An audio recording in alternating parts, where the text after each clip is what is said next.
नमस्कार। विशेष सन्दर्भमा म यहाँहरूलाई हार्दिक स्वागत गर्दछु। जीवराम भण्डारी। आज यहाँहरू सामुन्ने उपस्थित हुनुहुन्छ नरेन्द्रजङ पिटर। उहाँ राजनीतिक विश्लेषक हुनुहुन्छ, लेखक। झन्नै 45 वर्ष वाम राजनीतिमा उहाँले व्यतीत गर्नुभयो।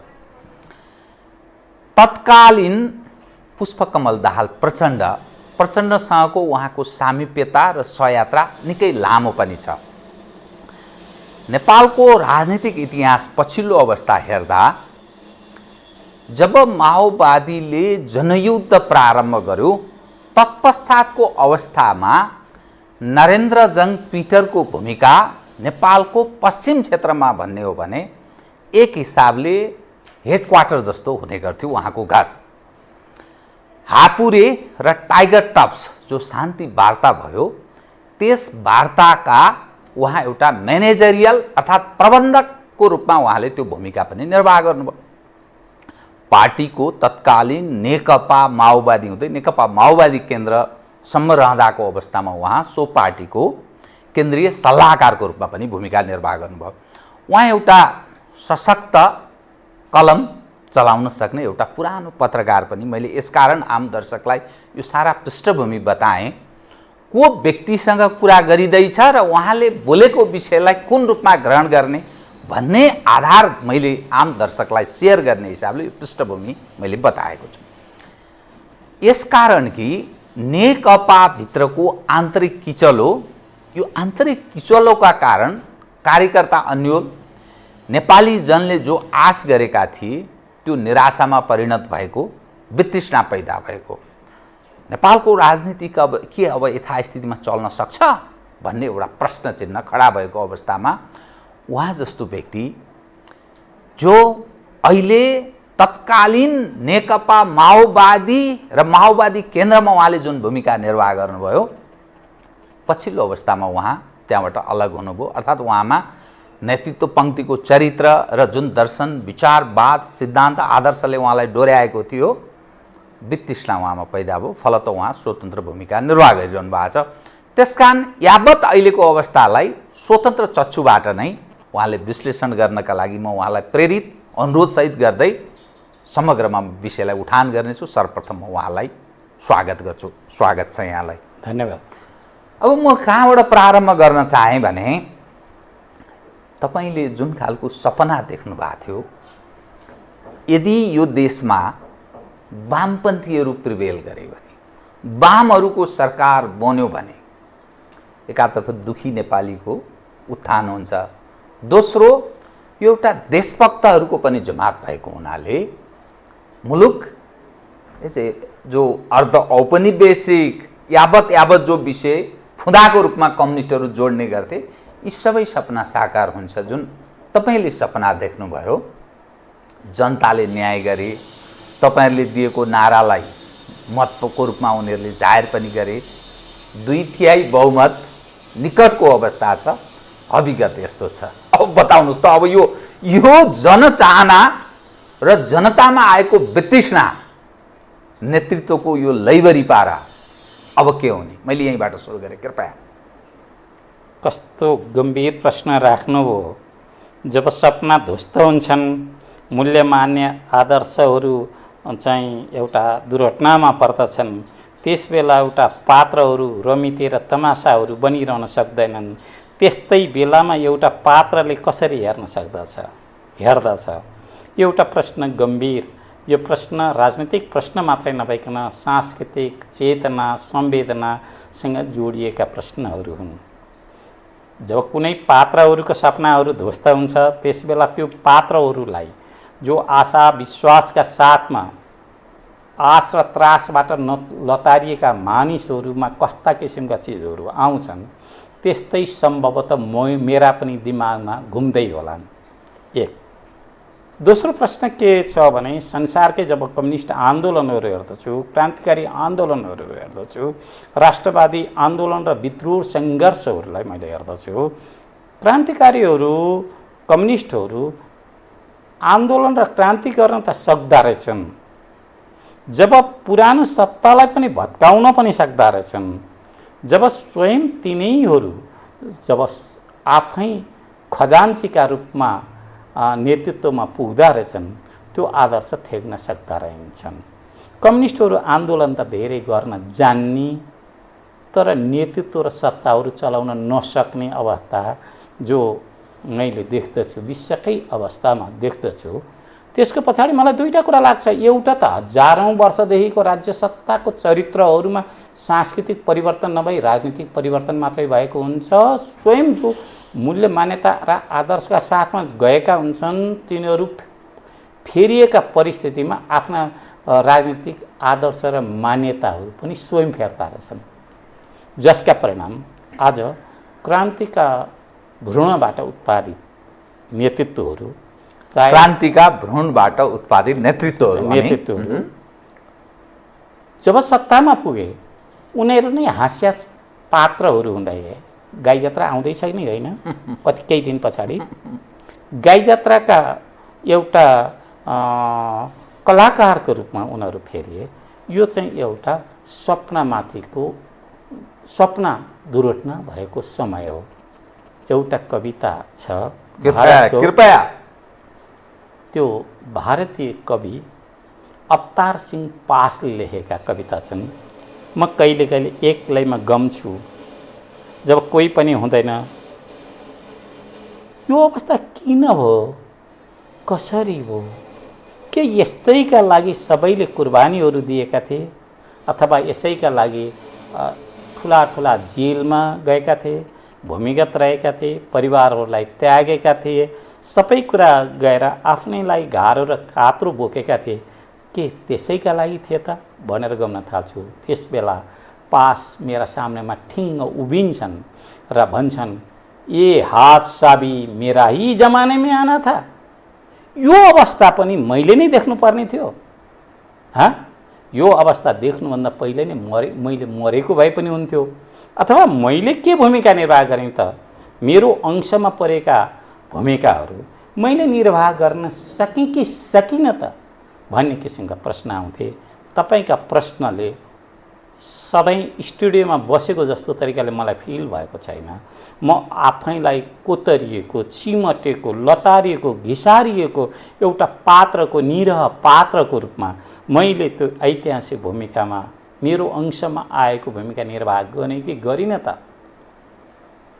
मैले विगत 45 वर्ष सामान्य एउटा युवा, एउटा बच्चो, एउटा प्रौढ मात्रै हुँदैन, वृद्ध बाटोमा हिँडिरहेको अवस्थालाई मैले यस आन्दोलनमा बिताएको छु। के चिजले त्यस बेला तपाईँको मस्तिष्कमा त्यो काहीँ न काहीँ के चिजले प्रेरित गर्यो जसका कारण वामपन्थी यो देशमा कम्युनिस्ट हुनुपर्छ भन्ने चिजले घचघच्याएर तपाईँलाई त्यहाँ पुर्याएको थियो? ती पृष्ठभूमिका पाटाहरू जब मैले पल्टाउन थाल्छु पानाका बिचमा, मैले धेरै ठुलो कुरा सोचेको थिएन। म एउटा गरिब परिवारबाट हुर्केको एउटा मान्छे थिएँ। अन्याय अत्याचारहरू मैले खेप्नुपर्ने मेरो अंश र वंशमा मैले लिएको थिएँ।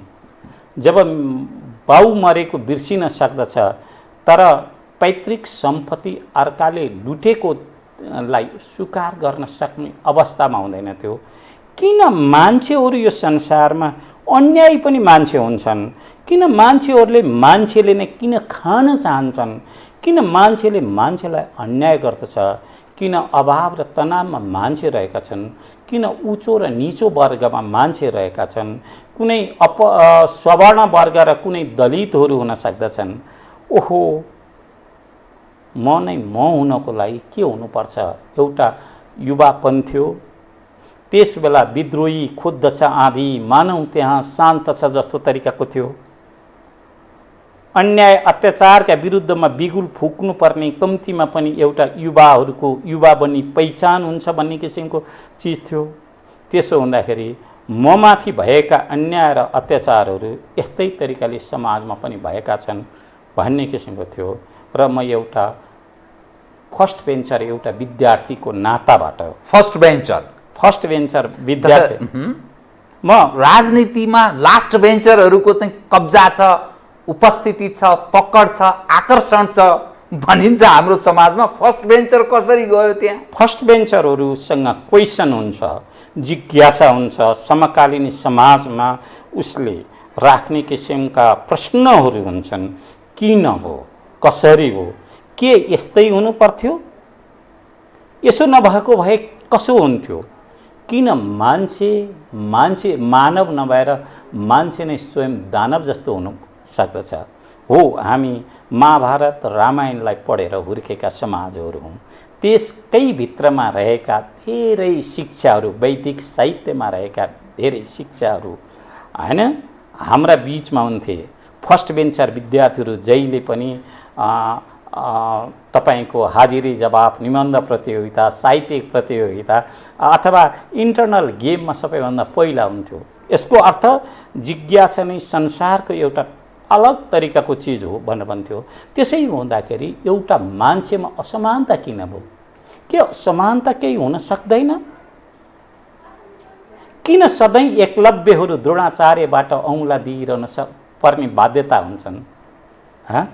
किन एक धुर जमिनको लागि हस्तिनापुरमा युद्ध हुन्छ? किन मान्छेहरूको बिचमा एउटा आक्रोश, भावना र प्रतिरोधको अवस्था हुन्छ? मान्छे बन्न सक्दैन? अथवा मान्छे समान पर्ने पनि समानताका केही कतै उपाय छन्? हाम्रो ठाउँमा अर्नीको राजमार्ग बन्दै थियो। त्यसबेला सांस्कृतिक क्रान्ति ताकाका चाइनिजहरू हामीहरूका थलोमा आफै घन र यो साबेलहरू लिएर जान्थे। त्यसबेला हामीलाई लाग्दथ्यो, ए तेरी दुनियाँ त अलग तरिकाको पनि जिन्दगी छ र हामीले नदेखेको संसार पनि अलग छ। विज्ञानका भाषामा पनि प्रकृतिसँग मात्रै होइन मान्छेसँग संवाद गर्न सकिन्छ भन्ने एउटा परिस्थितिले एउटा जिज्ञासा जन्मायो। जिज्ञासाले लतार्यो, लगार्यो, त्यो ठाउँमा तपाईँ प्रवेश गर्नु। त्यसपछि तपाईँको एउटा साहित्यिक व्यक्तित्व पनि छ कि तपाईँका ती भावहरू म सुन्दैछु, त्यो साहित्यिक व्यक्तित्व त्यो छचल्किन्छ। तर सवाल के रह्यो भने तपाईँ एउटा राजनीतिक पात्र पनि, समग्र समाजलाई हेर्ने तपाईँले एउटा दृष्टिकोण पनि बनाउनुभएको छ अनि तपाईँ एउटा क्रियाशील एउटा क्याडर्स कार्यकर्ताको रूपमा पनि तपाईँ रूपान्तरित हुनुभएको इतिहासले त्यो देखायो। तपाईँका जुन सपना थिए कम्युनिस्टहरू यो देशमा प्रिभेल गरे भने, राजपाटका एउटा निर्णायक तहमा प्रवेश गरे भने समाजले काँचुली फेर्छ, नेपाली जनको, दुखी जनको दिन दुखीको दिन आउँछ, देशभक्तहरूले बोल्ने अवस्था सिर्जना हुन्छ, सहज जीवनयापन हुन्छ। जब यी सब तपाईँको जो चाहना छ नि जनताले पुरा गरिदिए। तर जुन ठाउँमा अहिले नेपाल कम्युनिस्ट पार्टी नेकपा प्रवेश गरेको छ, आन्तरिक जुन घर झगडा छ, मुलुकमाथि आक्रमण भएको छ, दिनानुदिन मानिस जुन कारणले होस् मानिस मरिरहेका छन्, लोक कल्याणकारी राज्य अभिभावकीय सरकारलाई एउटा अभिभावकको रूपमा जुन ग्रहण गरिन्छ, यावत हेर्दा सबै विषयमाथि प्रश्न उठ्यो। जनता यथास्थितिमा थेगिने छैनन् भन्ने सन्देश प्रवाह हुन थाल्यो। अब तपाईँ के गर्नु? तपाईँहरू जस्तो मान्छे के सोच्नुहुन्छ, के विकल्प देख्नुहुन्छ, बताइदिनुहोस् त। सत्ता यथास्थिति बचाउन चाहन्छ, समाज र सोचहरू, सपनाहरू यथास्थितिमा रहन चाहँदैनन्।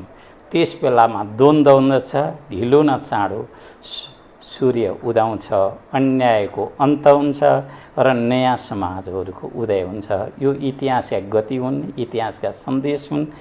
यो इतिहासका तपाईँ वैदिक इतिहास पढ्नुहोस् या त राजनीतिक इतिहास पढ्नुहोस्, त्यो संसारका अलग अलग भूगोलहरू आज त संसार त राजनीतिक सीमामा चिरा बाँडिएका छन्। देशका नाममा, राष्ट्रियताका नाममा, धर्मका नाममा भूगोलहरूलाई चिरा भएको छ। तर यो सबै चिजलाई ध्वस्त भएर एक दिन नयाँ दिन आउनेछ र आउनै पर्छ र त्यसलाई रोक्न सक्ने जस्तो सुकै यस्ता स्थितिवादी सत्ताले पनि सक्दैन। त्यो त एउटा नेपाल त विश्वको एउटा सानो एउटा भूगोल हो। तपाईँ विश्वको ग्लोबल फेनोमेनाको ग्लोबल्ली हेरिरहनु भएको छ कि आन्तरिक? म नेपालको सन्दर्भको कुरा गरिरहेको छु। विश्व जुन अवस्थामा प्रवेश गरेको छ, किनभने उपभोग पनि एउटा विषय हो नि, मानिस समृद्ध हुन चाहन्छ, अब्बल दर्जाको अरूभन्दा अब्बल दर्जाको नागरिक पनि हुन चाहन्छ, उसको मस्तिष्क त्यसरी निर्देश हुँदो रहेछ।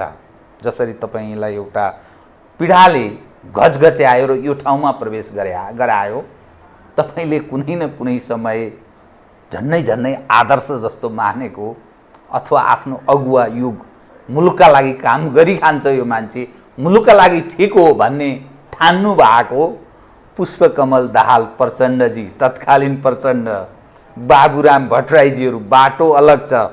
तपाईँको हेर्ने दृष्टिकोण र प्रचण्डजीको हेर्ने दृष्टिकोण फरक छ। फेरि केही समय अघि मात्रै मुटु जोडेका प्रचण्ड र ओली फेरि अर्को अवस्थामा प्रवेश गरेका छन्। यी सबै हेर्दा कुनै व्यक्ति तपाईँ पाउनुहुन्छ या आफै फ्रन्टमा आएर केही गर्न सकिन्छ भन्ने हिसाबका साथ यो विषयलाई उठान गरिरहनु भएको छ। जो परिवर्तनको कुरा तपाईँ गरिरहनु भएको छ, यथास्थितिमा चल्दैन भन्ने जो दृष्टिकोण राखिरहनु भएको छ, यो विषयको अलि स्पष्ट गरिदिनुहोस् कृपया। Thinking globally, acting action locally. तपाईँ विश्व समाजमा हामी फेरिएछौँ। सूचना र प्रविधिले हामीलाई चाहिँ यति नजिक ल्याएछौँ कि साँच्चै नै एउटा कसैले नसोचेको अवस्थाबाट हामी एक ठाउँमा जोडिसकेका छौँ। त्यसो हुँदाखेरि हामी विश्वग्राममा फेरिरहेको अवस्थामा हामीसँग मात्रै नेपाललाई सोचेर हामी न टिक्न सक्छौँ, न राजनीतिक, सांस्कृतिक, आर्थिक रूपबाट हामी सम्बोधन गर्न सक्छौँ। त्यसो हुँदाखेरि तपाईँको पहिलो प्रश्नको उत्तर के भने थिङ्किङ ग्लोबली, एक्सन लोकली। त्यो मेरो जिन्दगीको एउटा पक्ष हो। दोस्रो पक्ष, म पात्रको नाममा सिधै उहाँहरूबाट भन्न सक्दिनँ, तर सैद्धान्तिक रूपबाट र सांस्कृतिक रूपबाट के भन्छु भने कुनै एक दिनको, कुनै एक समयको नायकहरू आफ्नो नायकत्वको भारीहरू यति गरौँ हुन्छ, स्वयं तिनीहरू नायकत्वलाई थाम्न नसकेर खलनायकमा फेरिरहेका हुन्छन्। त्यो नायकत्व थाम्न मात्रै नसकेको कि खलनायकमा परिणत भएको यो पक्षहरू होइन। यहाँ तपाईँ हाम्रा बिचमा हरेकको को मान्छेको के नियति थियो भने एउटा मान्छेभित्र धेरै मान्छेहरू हुन्छन्, धेरै चरित्र हुन्छन्, धेरै संवेदना हुन्छन्, धेरै सोच हुन्छन्, धेरै योजनाहरू हुन्छन्। मान्छे कभरमा त एउटा मान्छे हुन्छ, मान्छेभित्र धेरै मान्छेहरू हुन्छन्। मान्छेभित्र नायक पनि हुन्छन्, मान्छेभित्र खलनायक पनि हुन्छन्, मान्छेभित्र अपराधी पनि हुन्छन्। तर त्यो चाहिँ नाप्नेको औजार, नियति नाप्ने औजार के हुन्छ भने परिणामले देखाउँछ। आज के देखिएको छ त? नायकत्वको रूपमा धान्न सकेका छन् कि छैनन् त? यहाँ एउटा प्रश्नहरू हुन्छ। मलाई लाग्दछ हिजोका नायकहरू स्खलितहरू भएका छन् र उनीहरूसँग सार्वजनिक अपिल गर्न सक्ने नैतिक पुँजी जो हुन्छ र इच्छा शक्ति जो हुन्छ त्यो ह्रास भइरहेको छ। हिजोको बेलामा एउटा विचार सिद्धान्तको लागि मेरो प्रधानमन्त्री 14 वर्ष एउटा जेल मात्रै नभइकन गोल घरमा बस्नुभएको नेतृत्व थियो। के को लागि बस्नुभएको थियो? विचार, मूल्य, मान्यता, आदर्श, संवेदना, प्रतिबद्धता र नयाँ समाजको सपना देखाउनको लागि बस्नुभएको थियो। अर्को तर्फबाट मेरा अगुवा ड्राइभिङ सिटमा बसेका प्रचण्ड र बाबुरामजीहरू हुनुहुन्थ्यो, जसले एउटा आह्वान गर्दाखेरि म जस्तो मान्छे बुढा भएका बाउआमालाई छोडेर, तरुणी श्रीमतीलाई छोडेर, साना लालाबालालाई छोडेर आफ्नो लागि घारो र कात्रो बोकेर हामी झ्याम्म नदीमा हाम फालेका थियौँ। तपाईँहरू कतिपय मित्रहरू, तपाईँलाई मैले भन्न चाहेको थिएँ, साक्षी किनारामा रहेर एउटा परिवर्तनको समाजलाई भइरहेको एउटा ठुलो आवेगमा किन बौलाहरू यसरी भिडिरहेका छन् होला त भनेर भन्दाखेरि त्यस बौला मध्ये म पनि हुँ। त्यसैसँग तपाईँ पनि संवेदना गर्नुभएको थियो। संवाद हामी गर्दैछौँ। आफ्नोलाई घारो र कात्रो बोकेर स्वयं किन मान्छे त्यता गएको थियो त? मैले प्रधानमन्त्रीजी र मेरा अगुवा ड्राइभिङ सिटमा रहेका नेतृत्वहरूलाई भनेका थियौँ, अब समय फेरियो, कालक्रम फेरियो, मूल्य मान्यताहरू फेरिए, सम्बन्धहरू फेरियो, आस्था र विश्वासहरू फेरिए र सोचहरू पनि फेरिए।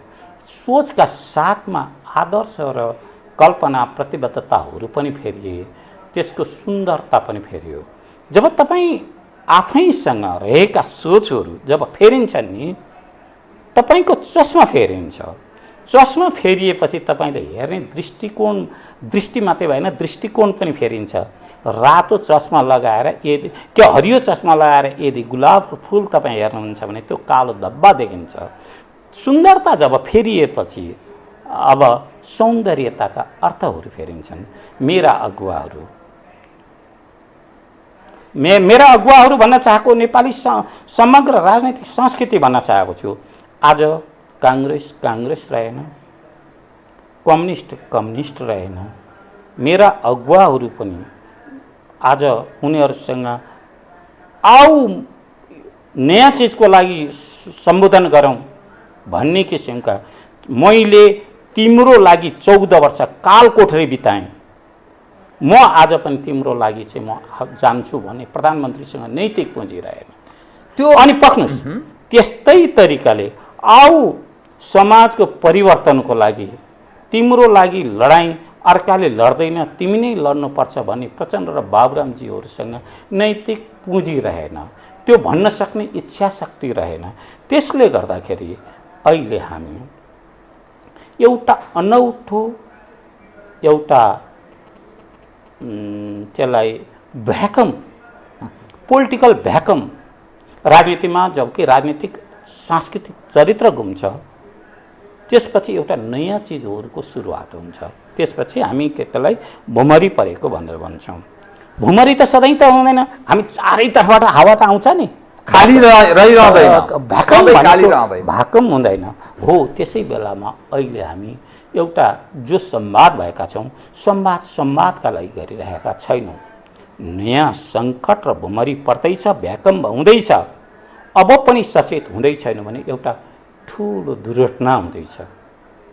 त्यो दुर्घटनाका सबैभन्दा पहिलो हिस्सेदारी त फर्स्ट बेन्चरहरू हुन्छन्, पोलिटिकल फर्स्ट बेन्चर, आक्रमणको शिकार।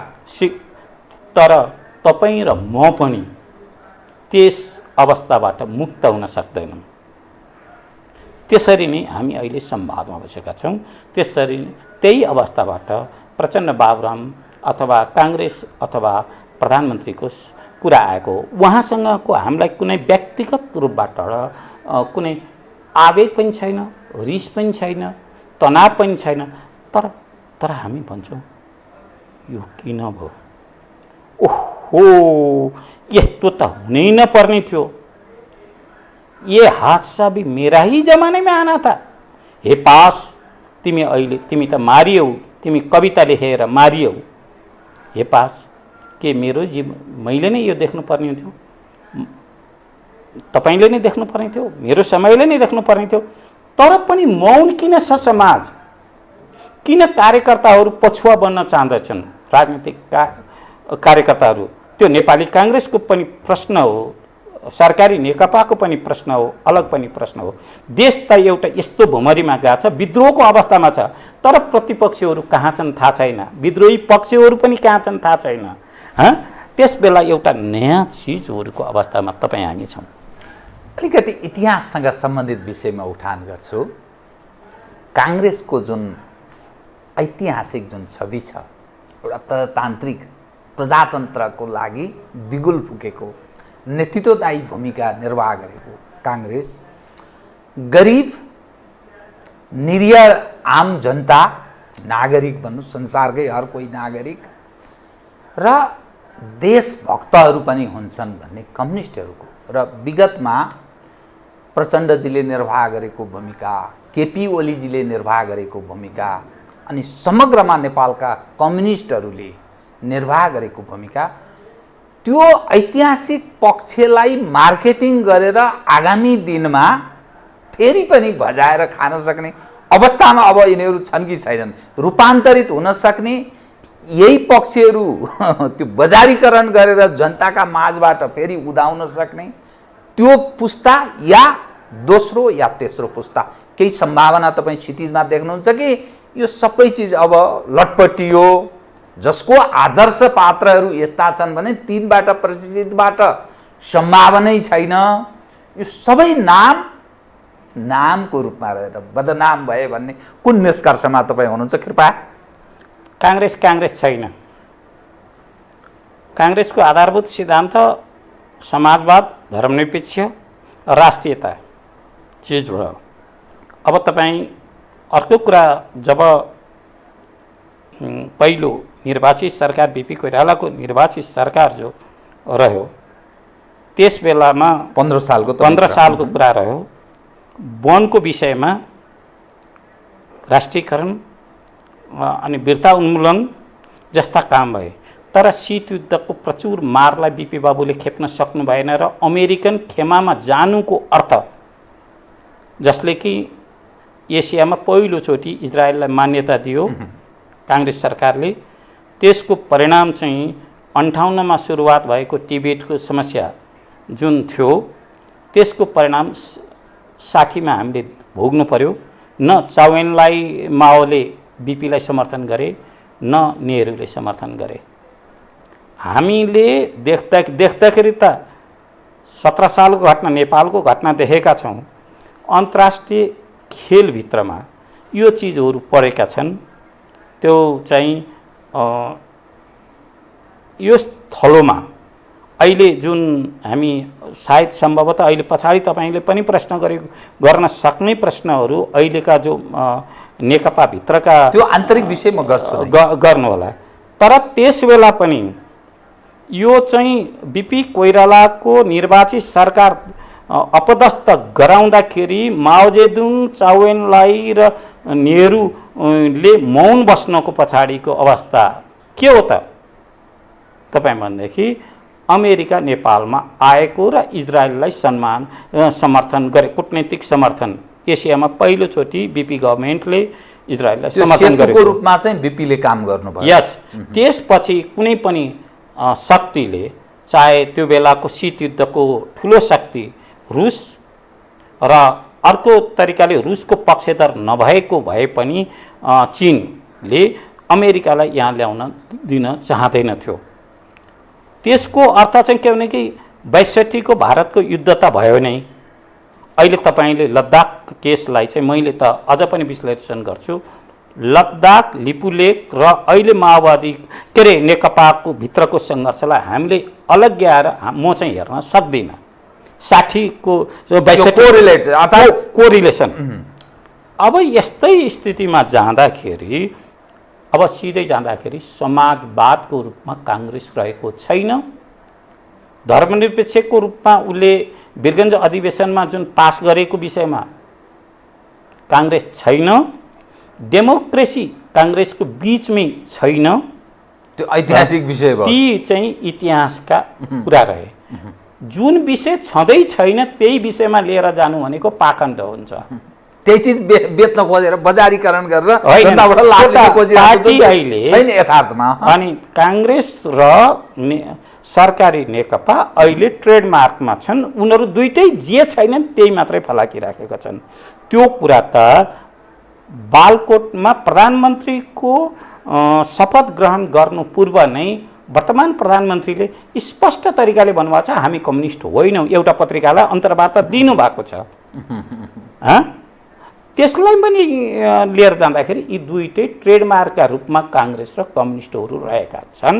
इतिहासलाई चाहिँ हामीले भजाउनु खोज्नुपर्छ कि इतिहासले त्याग दिएको हुन्छ, बलिदान दिएको हुन्छ, सपना दिएको हुन्छ, मार्गचित्र कोसिस गरेको हुन्छ। इतिहासलाई हरेकसँग इतिहासलाई चाहिँ मार्केटिङ गर्न चाहन्छन्। तपाईँलाई एउटा घटना घटाउँ, कृपया। दोस्रो विश्वयुद्ध भयो। हिटलरले रुसमाथि आक्रमणहरू गर्यो। स्टालिनले पिटर द ग्रेटको विषयमा प्रशंसा गर्नुभयो। हो तेरी, राष्ट्रवादको लागि महान पिटरले कत्रो तरिकाले त्याग दिनुभएको थियो। इतिहासलाई वर्तमानलाई सान्दर्भिकता ल्याउनको लागि इतिहासलाई सम्झिन्छ, ट्रेडमार्कलाई सम्झिन्छ। बुझ्नुभयो त? त्यसो हुँदाखेरि जुन पार्टी चाहिँ अहिले काङ्ग्रेस र एमाले के अरे सरकारी नेकपा दुईटै चाहिँ विषयको अर्थतन्त्र विश्व ब्याङ्कले र अन्तर्राष्ट्रिय मुद्रा कोषले, एसियाली विकास बैङ्कले निर्देशन गर्दछ, त्यो चाहिँ कसरी समाजवादी हुन सक्छ? त्यो प्रश्न दुवै त्यसलाई ग्रहण गर्छन्, त्यसलाई आदर्श मान्छन्। त्यो चिजहरू कसरी बन्न सक्छ? यी चिजहरू हाम्रा यी गम्भीर विषयहरू हाम्रा बहसमाहरूमा आउँदैनन्। हामी त अहिले के छ भन्दै कुन दिन चाहिँ बालुवाटारमा के बैठक बस्यो, कति घन्टा बस्यो, कति भएन, आज चाहिँ स्थायी समिति बैठक कसरी हुने भयो, रामचन्द्र र देउबाजीको बिचमा आज संवाद कसरी भयो, कता फर्केर भयो, कुन ढोकाबाट पस्नुभयो, कताबाट निस्कनु, यी भन्दा बाहेक उनीहरूका पछुवाहरू कार्यकर्ता त छैनन्। पछुवाहरूको चाहिँ ट्विटरमा के लेखे, फेसबुकमा के लेखे र अन्तर्विरोध के भएको छ, कोरोनाले सङ्क्रमित छ माइतीघर मण्डलामा चाहिँ कसले चाहिँ जुलुस लगायो। हाम्रा त बहसका विषय त यता गएका छन्। अब आज पनि मिडियाहरू गम्भीर विषयबाट त अंशमा खेल्छन्, समग्रमा जाँदैन। युद्ध भएको छ, बडा ठिक विषय उठाइ, एकदम ठिक। तपाईको विषय जुन विषय जुन चिज हाम्रो प्राथमिकतामा पर्नु पर्थ्यो ती त बहसमै आउँदैन। बहसको विषय नै किन मार्केटिङ नै मिडिया तपसिल विषयमा हामी छलफल गर्छौँ। हैन, मिडियालाई पनि मार्केट चाहिएको छ, जसरी राजनीतिक पार्टीलाई चाहिएको छ नि। तपाईँ अहिले मिडियाको विषयमा आइहाल्यो, म 1 मिनट तपाईसँग कृपया छोटकरीमा, त्यसपछि फेरि हामी होइन एक लाइनमा मात्रै भन्छु। सरकारी नेकपाका स्थायी समितिका हरेक सदस्यसँग एउटा अनलाइन छ। नेपाली काङ्ग्रेसका केन्द्रीय समितिका सदस्यसँग एकजनासँग हरेकसँग एउटा अनलाइन छ। कति सस्तो भयो। अनि अर्को कुरा, अनि हरेक डिआइजी र सिनियर एसएसपीहरूका र सेनाका ठुला मानिसहरूका एक-एकवटा अनलाइनहरू छन्। त्यसैलाई हामी समाचार भन्छौँ, अनि त्यसलाई समाचार भन्दछौँ र त्यसैका विषयमा रहेर हामी गर्छौँ।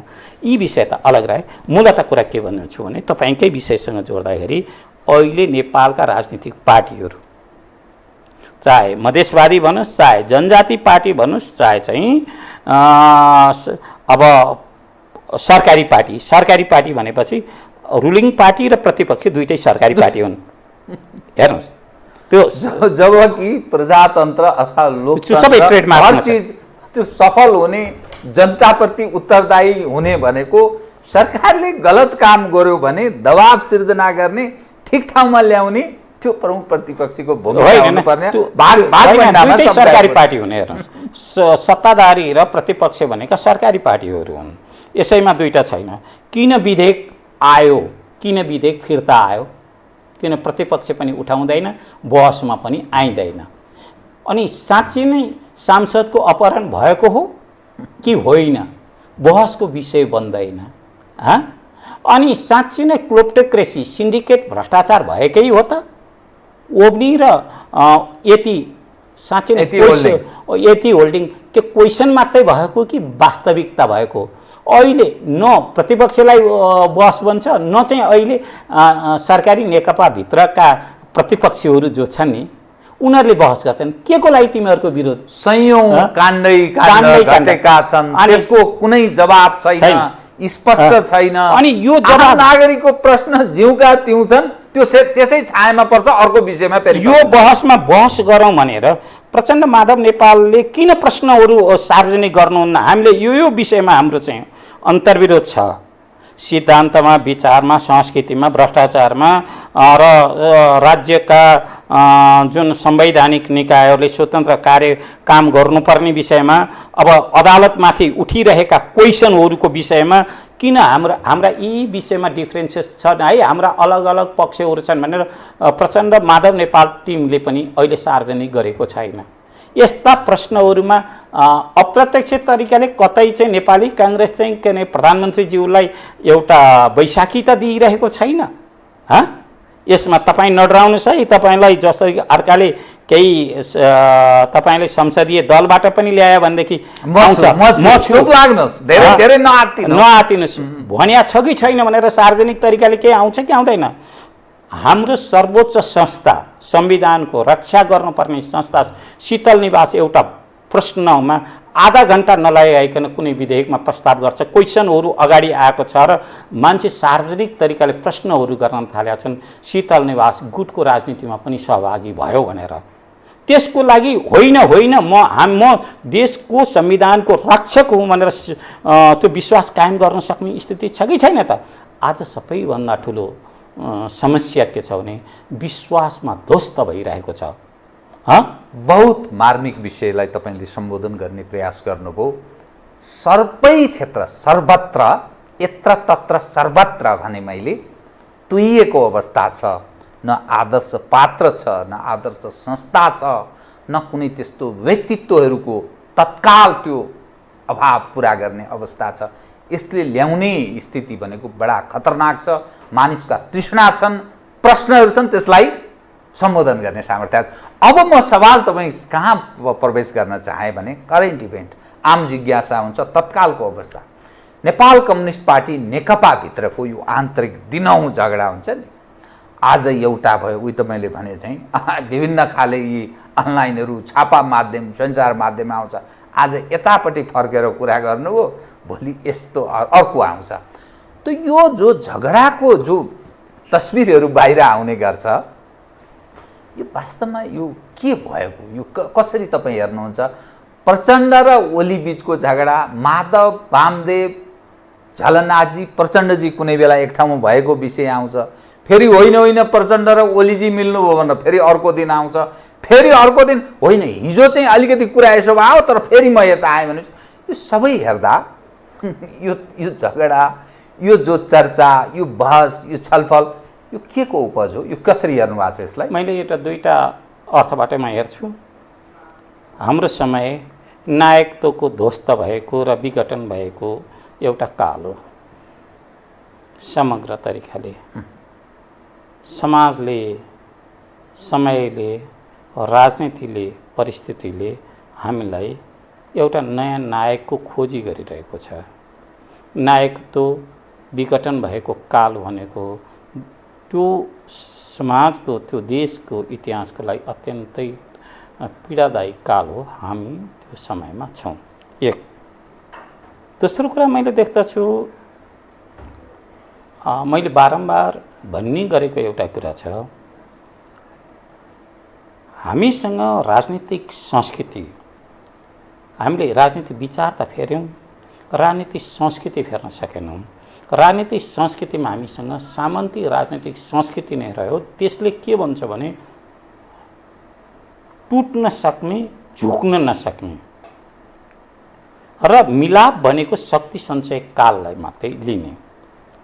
नेकपा माओवादी र नेकपा एमालेको मिलाप पनि शक्ति सञ्चय काल र आफ्नै भित्रको गुटको व्यवस्थापन गर्न नसकेको अवस्थामा गुटलाई तह लगाउन चुत्तो विकल्पको रूपमा दिएको थियो। यसलाई मिट भयो, मिक्स भएन। मिट भयो, मिक्स भएन। तपाईँलाई उदाहरणको लागि मैले धेरै ठाउँमा दिइरहेको एउटा उदाहरण छ। गल्फ अफ अलास्का भन्ने एउटा ठाउँ छ जो अमेरिकाको नजिकै। दुईटै महासागर त्यहाँ मिल्छन्, तर तिनीहरूको नदी त्यो पानी चाहिँ जो छ, दुईटै महासागरका पानी एउटा निलो म देख्दछु, एउटा खैरो देख्दछु। तपाईँ धेरै टाढै जानु पर्दैन, हाम्रो देवघाट नजिकै दुईटा नदी मिल्छन्, धेरै तलसम्म अलग अलग धार देखिन्छन्। त्यो हुँदाखेरि दुईटैले चुत्तो विकल्पको रूपमा त हेरिएको थियो। राजनीतिक रूपमा दुईटै ठुला खेलाडी भएको नाताबाट प्रधानमन्त्रीज्यू र प्रचण्डज्यूले नै के सोच्नुभयो भनेदेखि हामी मिलाप पनि गर्न सक्छौँ, आफै भित्रकालाई व्यवस्थापन पनि गर्न सक्छौँ, म्यानेज पनि गर्न सक्छौँ। स्थानीय चुनावमा झापा र रौतहटको चुनाव परिणामलाई अलिकति अध्ययन गर्नुहोस् त। अथवा माओवादी भित्रमै विद्यार्थी सङ्गठनको बिचका चुनावलाई अब त व्यवस्थापन गरिसकेँ भनेर सोद्धाखेरि प्रचण्डकै हुकुमलाई पालन गर्न नसक्ने किसिमको नेतृत्व हामीले देखेनौँ। चुत्तो विकल्प त त्यहाँबाट थियो र त्यसपछि एकता आवश्यकता थियो। एकता के थियो भने शक्ति सञ्चयको लागि गरिएको थियो, त्यो थिएन। त्यसबेला एउटा पारङ्गत खेलाडीहरू, राजनीतिक खेलाडीहरूले के सोचेका थिए भने एकले अर्कालाई हामी पचाइदिन्छौँ। जो एकता भइसकेपछि दुईटा शक्ति एकता भएपछि तेस्रो धार विकास हुनुपर्छ। यदि त्यो एकता हो भने दुईटैले आफ्नो पुरानो स्वत्वलाई ध्वस्त गरेर नयाँ चिज ल्याउनु पर्थ्यो। तर पनि के भनेदेखि नेकपा माओवादी नै रह्यो, एमाले नै रह्यो भन्ने मनोविज्ञान जो रह्यो, तेस्रो धार त विकास भएन। यसै बिचमा चाहिँ खेल्न चाहिँ खोजियो। अहिले बालुवाटारले खेल्न खोजिएको तिमी माओवादीहरू तिमी आफ्नो ठाउँमा लिएर जाऊ भनेर चाहिँ अहिले आए, तर्कहरू आए होइन। अहिले पछाडि तुरुप त राम पछाडि छापिएको छ, के अरे महाधिवेशन थालिएको छ होइन। त्यसपछि हामीले के सोच्छौँ भने हामी परिस्थितिले हामीलाई धकेलेर हामीलाई एकता त पुर्यायो। हामी एकता बनेको थिएनौँ, हामी शक्ति सञ्चय काल बनेका थियौँ, मिट गरेका थियौँ, मिक्स भएका थिएनौँ। हाम्रो चाहिँ कुटनीति के रह्यो भने कुटनीति र भित्र अभ्यास चाहिँ एकले अर्कालाई पचाउने तरिकाले गएको थियो, पचाउन सकिएन। त्यो नै अहिलेको अन्तर्विरोधको रूपबाट देखा परियो र कतिपय सोचेअनुसारका क्यालकुलेटर बिग्रिए। प्रधानमन्त्रीज्यूको पनि बिग्रियो, माधव प्रचण्ड कमरेडको पनि बिग्रियो। क्यालकुलेटरले जुन कहिले हिसाब किताब मिलेन, गलत हिसाब। अनि हामीले सोचेकै अवस्थाबाट परिस्थिति हाँकिँदैन, जोड घटाउ मिलेन। त्यसकै परिणाम अहिलेको चिज हो। अन्ततोगत्वा होला के नेपाल कम्युनिस्ट पार्टी नेकपाभित्रको मैले किन यो विषय उठान गरेको भने हिजो ओलीजी र प्रचण्ड बीच एउटा सहमति भएको कुरा आयो। त्यहाँ सबै विष्णु पौडेलदेखि लिएर जनार्दन शर्मा, केपी ओलीजी, प्रचण्डजी अनि सम्मान्य राष्ट्रपति पनि सामने साँचीको रूपमा रहेर एउटा सहमति भएको कुरा आयो। आज प्रचण्डजीको फेरि खण्डन आयो। त्यहीँ प्रचण्ड निवासमा भएको माधवजीहरू अरू पनि नेतृत्व पङ्क्तिका मानिसहरू घर पुगे, ल सहमति भएको छैन है भन्ने कुरा आयो। अब एक दिन एउटा चर्चा आउँछ, अर्को दिन अर्को हुन्छ। अन्ततोगत्वा यसले लिने कोर्स के हो? यो पार्टीको आन्तरिक कुरा गरिरहेको छु म, कहाँ प्रवेश गर्छ यो? होइन, तपाईँ हामी अंशमा हेरेर समग्रको विश्लेषण गर्ने र परिणाम हामी खोज्दैछौँ। त्यही नै काहीँ हामी आफै चाहिँ काहीँ कमी कमजोरी त गरिरहेका छैनौँ। एक राजनीति भनेको कुरा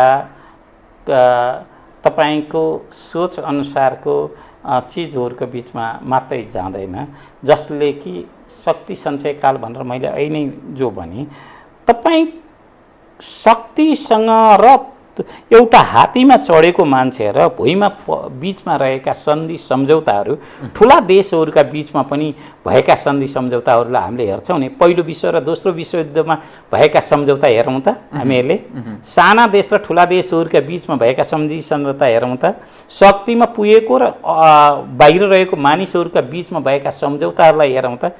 त्यसले देख्दाखेरि हामीलाई के देख्छौँ भने यस्ता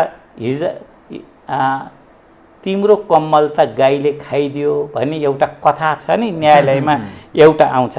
हिजोको सम्झौता हिजोका दिन थियो, जाऊ तिमी त्यसैलाई समातेर बसिरह। तर मेरो हातमा त साँचो तालचा छ, म किन दिन्छु तिमीलाई? एउटा कुरा त्यो जान्छ। अहिले सरकारी नेकपाभित्रमा आइरहेको ठुलो समस्याभित्रमा सबै चिन्ता कसरी गर्छन् कसरी मैले त देखेको छैन। अंशमा ध्वस्त हुने कि समग्रमा ध्वस्त हुने? आज हामी सानो समूहमा ध्वस्त हुने कि समग्रमै? अनि अंशमा ध्वस्त हुँदाखेरि त के भने कोही मान्छे अब अंश लिएर अलग हुन्छ होइन।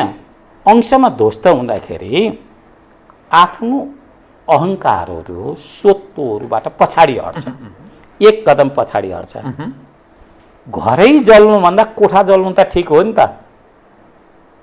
बच्छ, केही बच्छ। जुवाडेहरूका साथमा साउ उठाएर निक्ल्यौँ भन्ने किसिमको मानसिकता हुन्छ नि। त्यस बेला मलाई लाग्छ अहिलेकै विषयमा जाँदाखेरि घोप्टे भिरमा छाँगोमा उभिएको नेकपा छ। हेर्नुहोस्, अब धेरै चिजहरू तुरुपहरू फ्याँकिसकिएका छन्, प्रधानमन्त्रीबाट पनि फ्याँकिएका छन् र जो माधव झलनाथ वामदेव र प्रचण्डको एउटा समूहले पनि फ्याँकेको छ होइन। ती चिजहरू सबै तुरुपुरी एकले अर्कालाई काट्दैछ। अब केही कार्ड बाँकी छ कि छैन? त्यो अन्तिम कार्डको विषयमा छन् अहिले पनि। एउटा त यो अन्तिम कार्ड ओलीजीले प्रयोग या प्रहार गर्ने अवस्था छ कि प्रचण्डजी माधवजीहरू दुईटैको खेलाइ छ। एउटा कुरा प्रधानमन्त्रीज्यूबाट 3टा कदम चाल्न सकिन्छ। के? एक कुरा एकदम छोटकरीमा भनिदिनु भयो नि, टु द पोइन्ट। एउटा कुरा जनयुद्धकालीन मुद्दाहरूलाई अदालतको रूपमा एक्टिभ गराउने। दोस्रो कुरा के भने त्यसो गर्दा प्रचण्डजी अप्ठ्यारोमा पर्ने अनि अख्तियारको विषयमा अगाडि बढाउने। त्यसमा झलनाथ माधव नेपाल लगायतका धेरै चिजहरू वामदेवजी पनि पर्ने। दुईटा।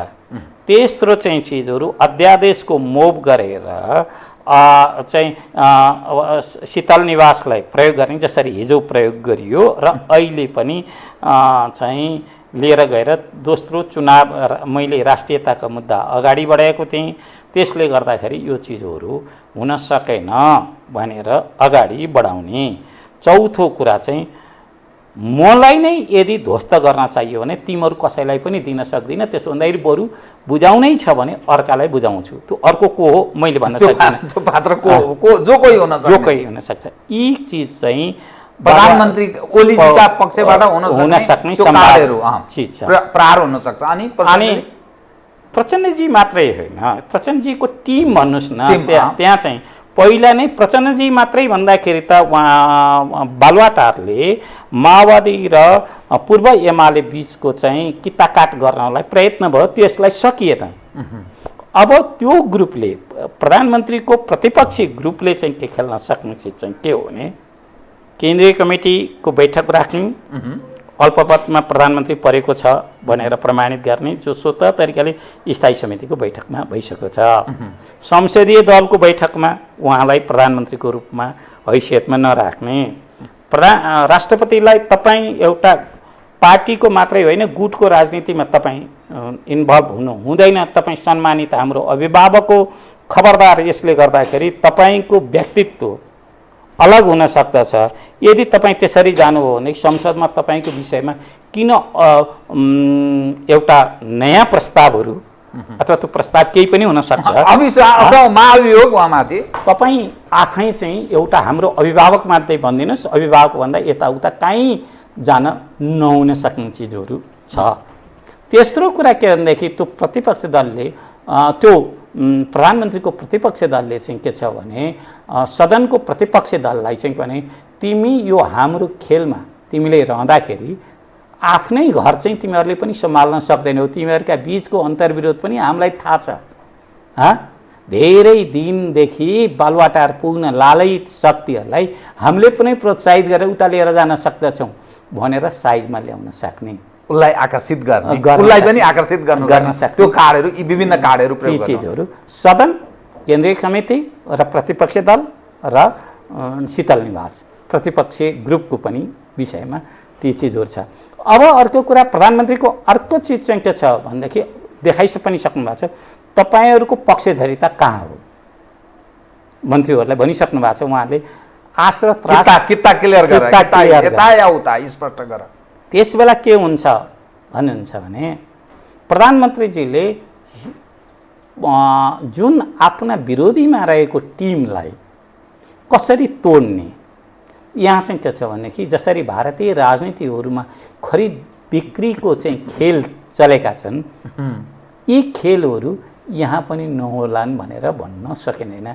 यी सम्भावित खेलको बिचमा जान सक्छ। किन जान सक्छ त भनेदेखि मूल्य, मान्यता, आदर्श, सिद्धान्त, सपना बाँकी नरहेपछि यो चाहिँ अनि को खेल्ने त भने सन्जु र चाणक्य खेल्दैनन्, त्यहाँ त माइकेबेली खेल्छ क्या, जो राजनीतिक चरित्रहरू प्रदर्शन हुने रहनेछ र त्यसलाई हरेक चिज चाहिँ एउटा राजनीतिक बजार लाग्नेछ।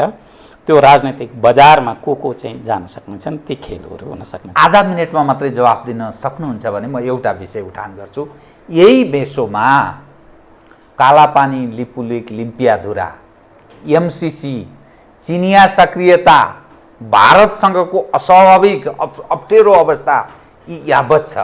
नेपालको आन्तरिक राजनीतिमा शक्ति केन्द्रहरूको पनि नजर परेको छ। फितलो हाम्रो राजनीतिक अगुवाहरू छन्, राजपाटमा उनीहरूले सम्हालेको जस्तो हामीलाई चाहिँ भान हुन्छ, भ्रम सायद होला। यो स्थितिलाई चाहिँ तपाईँले के हेर्नु भएको छ? बहसको केन्द्रमा अहिले कोरोनाको पोस्ट कोरोना के हुनुपर्दछ? प्राकृतिक विकोपमा परेको बाढी पहिरोबाट आहत भएका जनताहरूलाई हामीले राज्यले के दिन सक्छ? र अनि भ्रष्टाचार क्लिप्टोक्रेसीमा ग्रसित देशलाई चाहिँ नयाँ संस्कारको रूपमा कोही जानुपर्दछ भन्ने कुरा न बालुवाटारको चाहिँ सोच छ, न बालुवाटार विरोधीहरूको सोच छ, न प्रतिपक्षको सोच छ। आज हामी सबैभन्दा ठुलो यो असहाय सरकार एउटा अभिभावक बन्नेको अवस्थामा म्यानेजर पनि बन्न नसकेको अवस्था एउटा अत्यन्तै दर्दनाक र पीडादायी अवस्था छ।